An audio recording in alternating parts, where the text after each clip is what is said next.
Hello साथियों, भारतीय न्याय संहिता 2023 जो कि 1 जुलाई से लागू होने वाली है। आईपीसी की जगह अब क्या चलेगी? भारतीय न्याय संहिता 2023। आज हम पढ़ेंगे भारतीय न्याय संहिता की धारा 49 और आईपीसी में ये वर्णित थी धारा 109, दुष्प्रेरण का दंड। यदि दुष्प्रेरित कार्य उसके परिणाम स्वरूप किया जाए और जहां की उसके दंड के लिए कोई अभिव्यक्त उपबंध नहीं है। धारा 49 क्या कह रही है? दुष्प्रेरण का दंड बता रही है।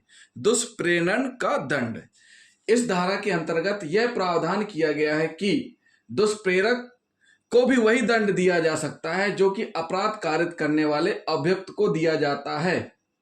मतलब धारा 49 क्या बोलती है? धारा 49 बोलती है कि इस धारा के अंतर्गत यह प्रावधान किया गया है कि दुष्प्रेरक को भी वही दंड दिया जा सकता है जो कि अपराध कारित करने वाले अभियुक्त को दिया जाता है, जबकि बशर्ते क्या शर्त होनी चाहिए? दुष्प्रेरित कार्य दुष्प्रेरण के परिणाम स्वरूप किया गया हो। दुष्प्रेरण में दंड कब मिलेगा? जब दुष्प्रेरित कार्य, जो दुष्प्रेरित कार्य है, दुष्प्रेरण यानी बुरी प्रेरणा के परिणाम स्वरूप किया गया हो। पॉइंट नंबर 2, संहिता में ऐसे दुष्प्रेरण के लिए दंड देने हेतु कोई स्पष्ट प्रावधान नहीं है। क्या नहीं है? इसमें कोई स्पष्ट प्रावधान नहीं है। दंड उसी हिसाब से दिया जाएगा जैसा कि उस अपराध में होगा, लेकिन दंड कैसा रहेगा? बराबर रहेगा। जैसी परिस्थितियां बनेंगी वैसा दंड रहेगा, लेकिन दुष्प्रेरण को दंड जरूर मिलेगा। साथियों, दुष्प्रेरण एक सारभूत अपराध है, इसके लिए आरोप विरचित किया जाना आवश्यक है।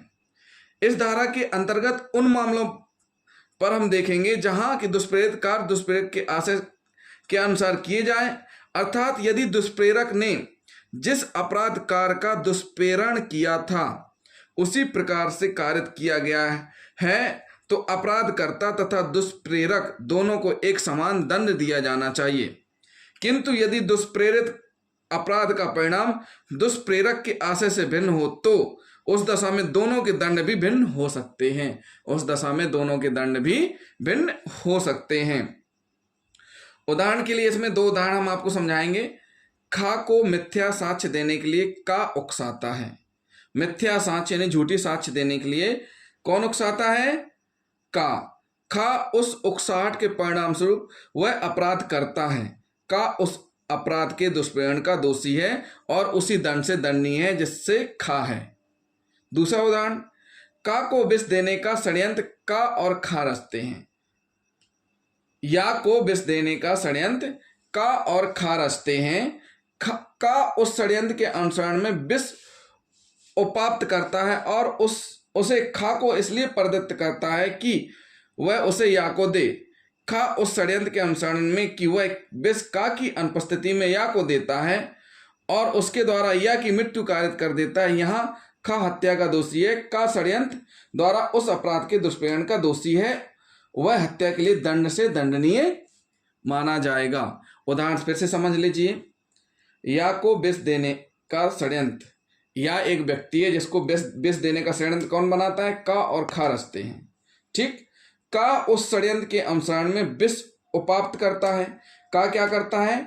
जहर कहीं से प्राप्त करता है और उसे खा को इसलिए प्रदत्त करता है और खा को दे देता है कि वह जिसको मारना है या को दे दे। खा उस षड्यंत्र के अनुसरण में वह विष का की अनुपस्थिति में या को देता है। मतलब खा उस समय जहर देता है धोखे से या को जहां पर का उपस्थित नहीं है। या की मृत्यु हो जाती है। यहां खा हत्या का दोषी है, परंतु खा षड्यंत्र द्वारा उस अपराध के दुष्प्रेरण का दोषी है और वह हत्या के लिए दंड से भी दंडनीय होगा। क्या होगा? हत्या के दंड से भी दंडनीय होगा। तो साथियों, ये क्या हुआ? ये हुआ भाग 1, हम कह सकते हैं धारा 49 हुई। भारतीय न्याय संहिता की धारा 49 हुई, दुष्प्रेरण का दंड। यदि दुष्प्रेरित कार्य उसके परिणाम स्वरूप किया जाए और जहां की उसके दंड के लिए कोई अव्यक्त उपबंध नहीं है। ये हमने आपको उदाहरण सहित समझा दिया। अब हम अगले भाग में यानी भाग 2 में हम पढ़ेंगे भारतीय न्याय संहिता की धारा 50 और आईपीसी की धारा 110 में वर्णित है दुष्प्रेरण का दंड।